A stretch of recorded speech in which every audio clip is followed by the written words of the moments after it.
जी हाँ बच्चों, मैं SP sir Divyansh educational and coaching centre में आपका स्वागत करता हूँ। जैसा कि आप क्लास 10th की चैप्टर फर्स्ट है आपका जो है वास्तविक संख्याएं प्रश्नावली 1.1 में आप टोटल सवाल पढ़ चुके हैं। और इसके आगे आज हम जानेंगे प्रश्नावली 1.2 में जो है आगे क्या दिया हुआ है सवाल, उसके बारे में आइए हम देखते हैं। प्रश्नावली 1.2, तो आइए देखते हैं। प्रश्नावली 1.2 जो हमें दे रखा है कि निम्न संख्याओं को अभाज्य गुणनखंडों के गुणनफल के रूप में व्यक्त कीजिए। ये चीज हमें दे रखा है। इसमें नंबर फर्स्ट है आपका 140 अभाज्य गुणनखंड के रूप में व्यक्त करना है। 140 है इक्वल में आपका, तो इसको हम इस तरह से कर सकते हैं 2 गुणित 2 गुणित 5 गुणित 7। ये कहाँ से आता है आप इसमें यहाँ पे देख सकते हैं कि 140 का हमने क्या किया है, 2 से हमने इसको जो है डिवाइड कर दिया है, आपका भाग दिया है। और ये जैसे कि आप लसन निकालते हैं उसी तरह से आप कर सकते हैं। 2 सते 14, ये 0 हो गया आपका, फिर 2 तिया 6, 2 पंचे 10, फिर 5 सते 35, ये 7 से कट जाएगा। तो इस तरह से हमारे पास ये 2 2 बार आया, 5 7 है, तो हमने यहाँ लिखा है 140 इक्वल में 2 गुणित 2 गुणित में 5 और ये 7। 2 2 बार आया है, हमने इसको 2 के पावर 2 लिख दिया है। फिर ये 5 है आपका, फिर ये 7, ये आपका आंसर हो जाएगा। तो अभाज्य गुणनखंड बहुत ही आसानी से आप कर सकते हैं। तो यहाँ पे सेकंड नंबर जैसे दिया 156 है आपका, ये सेकंड में, तो सेकंड में हम इसी तरह 156 का भी निकाल लेंगे। 2 गुणित 2 गुणित 3 गुणित 13, इस तरह से 2 बार आया, 2 के पावर 2 हो गया, ये 3 है और ये 13। तो इस तरह से आपका ये भी आंसर हो जाएगा। तो ये अभाज्य गुणनखंड बहुत ही ईजी है, आप आगे कर सकते हैं। इसी तरह 3825 का भी कर सकते हैं। यहाँ पे हमने देखिए 3825 को बताया है, 3 से काटते हैं तो 3 एक्का 3, ये 8 है, 3 दूनी 6 और 2 22 होगा, 3 से 21, 3 पचे 15। इसी तरह 3 चौक 12, 3 दूनी 6, 3 पचे 15, ये 425 आ गया। 5 से कटेगा, 5 अट्ठे 40, 5 पचे 25, ये भी 85 को 5 एक्का 5 सत्ते 35, ये 17 से कट जाएगा। तो यहाँ पे हमने जितनी बार आया ये टोटल उसमें हमने लिख दिया 2, यानी 2 बार आया है 3 और 2 बार 5 आया है और ये 17 है। तो हमने ये 3 के पावर 2, 5 के पावर 2 है और ये 17। इस तरह से आपका आंसर हो जाएगा। आगे जो इससे 4 नंबर में आपको दिया हुआ ये 5005 दे रखा है। 5005 इक्वल में 5 गुणित 7 गुणित 11 गुणित 13। इसी तरह से जो है आसानी से आप इसको भी कर सकते हैं। 5 नंबर में आपको दे रखा है 7429, 7429 दिया है, तो इसको हम इसमें डिवाइड कर लेते हैं। जैसे 17 से काट देंगे, 17 चौका 68 हो गया, 17 तरीके 51 हो जाएगा, 17 सत्ते 119। इसी तरह 19 से भी काट देंगे, 19 दूना 38 और 19 तरीक 57 और 23 से कट जाएगा। इसको जितनी बार आ रहा है तो हम इसको यहाँ पे लिख लेते हैं, यही हमारा अभाज्य गुणनखंड है। ये तो आप आसानी से लगा सकते हैं, बहुत ही ईजी है आपके लिए। इस तरह से आप नंबर प्रश्नावली जो है 1.2 का प्रश्न नंबर फर्स्ट है आपका अभाज्य गुणनखंड है, आप इसे आसानी से हल कर सकते हैं। तो आइए जो है कि देखते हैं हम आगे जो हमें क्या दिया हुआ है। सेकंड नंबर जो हमारा क्वेश्चन है इसमें सेकंड नंबर में क्या है उसको हम देखते हैं। तो ये है हमारा प्रश्न नंबर 2, प्रश्नावली 1.2 का प्रश्न नंबर जो 2 दिया हुआ है। तो यहाँ पे आप देखिएगा क्या दिया है, कह रहा पूर्णांकों के निम्न युग्मों के एचसीएफ और एलसीएम ज्ञात करो तथा इसकी जांच कीजिए कि दो संख्याओं का गुणनफल जो होता है एचसीएफ गुणित एलसीएम के बराबर होता है। ये बराबर है, दो संख्याओं का गुणनफल बराबर होना चाहिए एचसीएफ गुणित एलसीएम के। ये आपको जो है ज्ञात करना है, इसकी जांच करना है आपको। और इसमें दिया है पूर्णांक जैसे नंबर फर्स्ट आपको सवाल दे रखा है 26 और 91 दिया है, तो हमने यहाँ पे लिख लिया ये 26 और 91, 91 इस तरह से है। तो हम 26 के अभाज्य गुणनखंड निकाल लेंगे। आप अभाज्य गुणनखंड अभी भी सीखे हैं, तो 26 का अभाज्य गुणनखंड, 26 का अभाज्य गुणनखंड इक्वल क्या हो जाएगा 26 का, देख लीजिएगा आप, 2 गुणित में 13, 2 गुणित में 13 आपका ये 2 गुणित 13 हो जाएगा। और इसी तरह से 91 है आपका, तो 91 का अभाज्य गुणनखंड, 91 का अभाज्य गुणनखंड निकालते हैं। 91 का क्या हो जाएगा 7 गुणित में 13, 13 सत्ते 91, ये हो जाएगा इस तरह से। तो हम इसको जो है गुणनखंड, आप अभाज्य गुणनखंड सीख के गए हैं, तो आप इस तरह से आसानी, अभी दोनों में उभयनिष्ठ क्या है आप इसको देख सकते हैं। उभयनिष्ठ इन दोनों में जो है उभयनिष्ठ हम लिख लेते हैं, उभयनिष्ठ उभयनिष्ठ गुणनखंड, उभयनिष्ठ गुणनखंड। जो उभयनिष्ठ गुणनखंड होगा वो आपका इसमें क्या है, उभयनिष्ठ दोनों में, ऊपर नीचे 13 मिल रहा है तो ये उभयनिष्ठ होगा, ये कॉमन है दोनों, तो ये 13 होगा। 13 आपका HCF, यहाँ पे हम लिख सकते हैं कि इसलिए जो है HCF बराबर 13, HCF 13 हो जाएगा। तथा LCM जो होगा, LCM क्या हो जाता है कि जिसका पेयर जोड़ा मिलता है वो भी, और जिसका नहीं मिलता है वो भी लिया जाता है। यहाँ 13 इसका जोड़ा मिल रहा था तो हमने उभयनिष्ठ वही होएगा, 13 हो गया आपका, HCF 13 होता है। लेकिन इसमें 2 का भी नहीं मिल रहा है, इसको हम 2 भी लिखेंगे, और ये 7 का भी नहीं, ये भी 7 भी, और 13 मिल रहा है जोड़ा इसका, तो हम इसको एक बार ही लिखेंगे, ये 13 हो जाएगा। इस तरह से हम इसका पूरा मल्टीप्लाई 2 सते 14 और 14 और ये 13 का गुणा कर देंगे, तो ये आपका कितना हो जाएगा 182। इस तरह से हमें ये प्राप्त हो गया। अब हमें ये भी जांच करना है, इसकी जांच करना है, तो जांच क्या करना है आपको, ये देख लेते हैं। जांच में दिया हुआ है कि दो संख्याओं का गुणनफल, जांच में दो संख्याओं का गुणनफल बराबर HCF गुणित LCM, इस तरह से दे रखा है। तो हम यहाँ पे जो है हमें दिया हुआ है, ये जांच करना है इसका, तो हम इसमें क्या कर लेते हैं, पहले LHS ले लेते हैं ना। LHS में क्या होगा, दोनों संख्याओं का गुणनफल, यानी दो संख्याओं का गुणनफल। LHS में दो संख्याओं का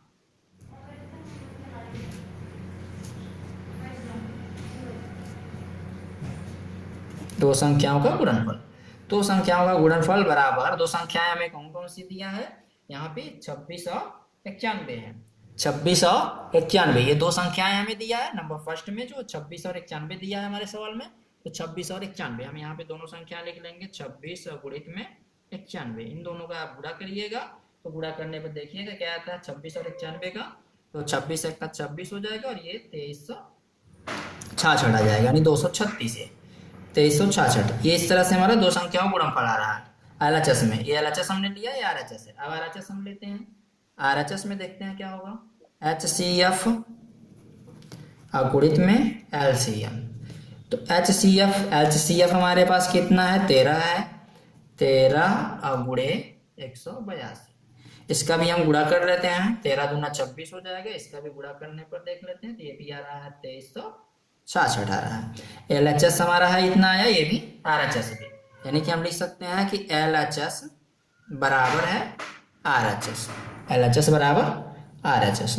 तो इस तरह से आप जो है आसानी से जांच कर सकते हैं, बहुत ही आसान है, बहुत ही ईजी है। आपको HCF और LCM निकालिएगा और इसकी जांच भी इस तरह से कर लीजिएगा, सत्यापन इसका। तो इसी तरह से आगे की जो 510 92 दिया है, ये भी आपका इसी तरह से सॉल्व होगा, आप इसको कर सकते हैं जैसे कि आपको दिया हुआ है, देख लीजिए। इसमें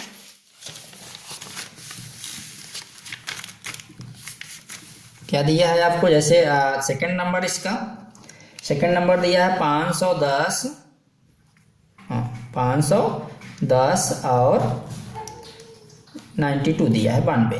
तो इसका भी हम अभाज्य गुणनखंड निकाल लेते हैं, तो हम इसी तरह से हम लिख दे रहे हैं कि अतः 510 इक्वल, आप इसको HCF आपको अच्छे से पता हो गया, अभाज्य गुणनखंड 510 का आप निकाल लीजिएगा, 2 गुणित में 3 गुणित में 5 गुणित में 17, इस तरह से आप 510 का अभाज्य गुणनखंड इतना हो जाएगा। और इसके बाद 92 है, तो हम यहाँ पे लिखते रहे इस तरह से कि 92 का अभाज्य गुणनखंड, 92 का अभाज्य गुणनखंड 2 गुणित में 23। इस तरह से आपको अब उभयनिष्ठ क्या होगा इन दोनों में, HCF आपको पता है, उभयनिष्ठ जो होता है वही होता है उभयनिष्ठ क्या है गुणनखंड, उभयनिष्ठ जो होगा दोनों में, देख लीजिएगा क्या मिल रहा है, 1 2 मिल रहा है, सिर्फ 1 2 का जोड़ा मिल रहा है, एक ही उभयनिष्ठ कॉमन है दोनों में, जो जोड़ा मिलेगा तो 2 ही मिल रहा है एक ही बार, तो हम एक ही लिखेंगे 2, और यही हमारा HCF होगा, इसलिए HCF बराबर 2, तथा LCM इक्वल जिसका इसका जोड़ा मिल रहा है तो एक बार हम लिख लेंगे, एक वाले 2 का नहीं मिल रहा तो उसको भी हम लिखेंगे, और ये 3 है इसको भी लिख लेंगे, और ये 5 जिसका नहीं मिल रहा टोटल उतार लेंगे। 17 और ये 23। अब ये पूरे का हम गुणा करते हैं, तो पूरा गुणा हमने किया तो ये आ रहा है 2300, हाँ 23,460 आ रहा है। तो ये हमारा आ गया LCM और ये HCM। इसी तरह से अब जांच करना है आपको क्या दिया है, तो हमें दिया है, हाँ सवाल में जो दिया है दोनों संख्याओं का गुणनफल यानी कि बराबर होना चाहिए। दो संख्याओं का गुणनफल बराबर HCF गुणित LCM। तो आप LHS ले लीजिएगा एक बार, LHS लेते हैं, दोनों संख्याओं का गुणनफल, दो संख्याओं का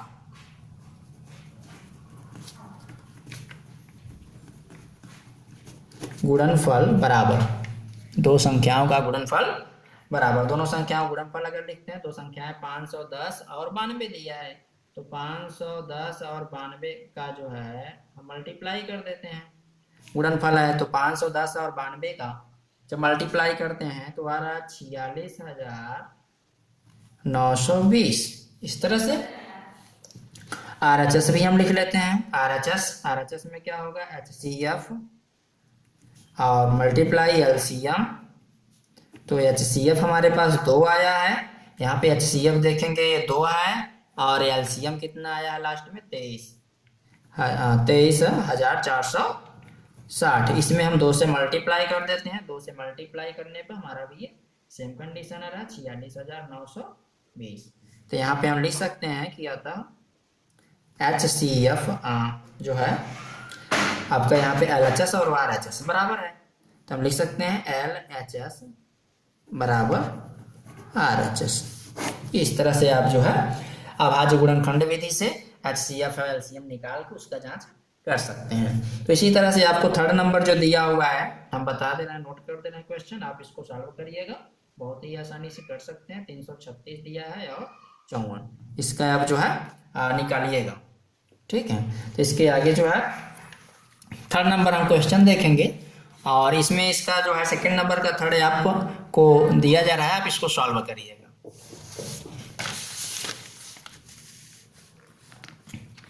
थर्ड नंबर जो क्वेश्चन दिया हुआ है तो इसमें हम देख लेते हैं कि क्या दिया है। दिया है अभाज्य गुणनखंड विधि द्वारा निम्न पूर्णांकों का HCF और LCM ज्ञात करो। तो देखिए बहुत ही इजी है, आप इसको अच्छे से पढ़ ही चुके हैं कि क्या है क्या नहीं है, आप इसमें अभाज्य गुणनखंड के बारे में जान चुके हैं। तो अभाज्य गुणनखंड जब आप जान चुके हैं तो इसको भी आसानी से लगा सकते हैं। तो सबसे नंबर फर्स्ट क्वेश्चन जैसे कि दिया है कि 12 दिया है, 15 और 21 दिया है, तो इसमें हम 12 का लिख लेते हैं कि अतः 12 का अभाज्य गुणनखंड, 12 का अभाज्य गुणनखंड, देखिए 12 का अभाज्य गुणनखंड विधि से आपको इसका निकालना है HCF LCM, जैसे कि आप 2 नंबर में पढ़े हैं, सेम कंडीशन में है। तो 12 का अभाज्य गुणनखंड क्या हो जाएगा, 2 दूना 4 तिहाई 12। इस तरह से 12 के बाद 15 का अभाज्य गुणनखंड बराबर 15 का क्या हो जाएगा आपका, ये 3 और गुणित में 5 होगा। इसी तरह से आपका 21 का भी, 21 का अभाज्य गुणनखंड, 21 का अभाज्य गुणनखंड 3 और गुणित में 7 होगा। तो इस तरह से हम तीनों में देख लेते हैं कि उभयनिष्ठ क्या है, अतः उभयनिष्ठ गुणनखंड ना, यहाँ पे हम लिख सकते हैं कि अतः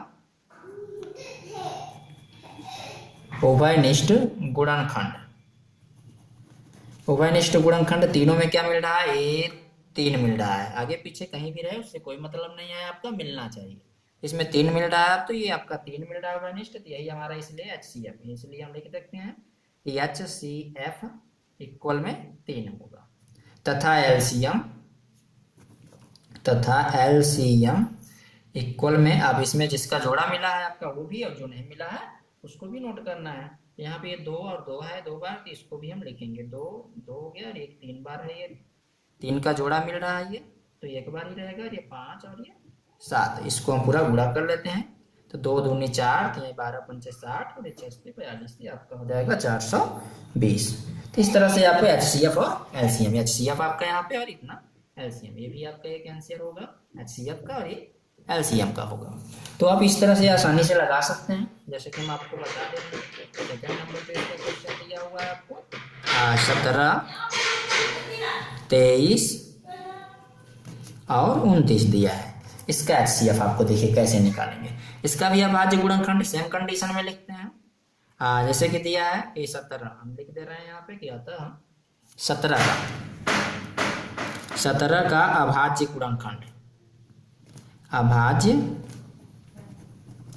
गुणनखंड बराबर 1 गुणित 17 लिख सकते हैं। 23 दिया है तो 23 का अभाज्य गुणनखंड, 23 का अभाज्य गुणनखंड 1 गुणित 23 ही आएगा। और आपका 29 दिया है तो 29 का अभाज्य गुणनखंड 1 गुणित में 29 ही होगा। तो इसमें उभयनिष्ठ जो होगा HCF आपको पता ही है, जो उभयनिष्ठ होता है वही होता है। तो HCF हम इस तरह से लिख सकते हैं कि HCF इक्वल, इसमें क्या मिल रहा है उभयनिष्ठ तीनों में 1 1 1 ही है तो HCF 1 होगा। और LCM क्या है आपका, इस तरह से LCM देख लीजिएगा, 1 तो मिल ही रहा है, 1 को ही लिखेंगे, 1 होगा और आपका ये फिर आगे 17 होगा, 23 होगा और 29 होगा। इसका हम पूरे मल्टीप्लाई कर लेते हैं, जो आएगा वो हमारा LCM हो जाएगा। इसका पूरा मल्टीप्लाई करने पर 11,339, ये आपका आंसर होगा LCM का और ये आपका 1 होगा HCF का। तो इसी तरह से आपको अगला जो थर्ड नंबर दिया हुआ है आप उसको सॉल्व कर सकते हैं, जो है आप उसको सॉल्व जरूर करिएगा। थर्ड नंबर आपका क्वेश्चन जो दिया हुआ है, और इसके बाद जो है नेक्स्ट वीडियो के साथ हम फिर मिलेंगे, और तब तक के लिए धन्यवाद।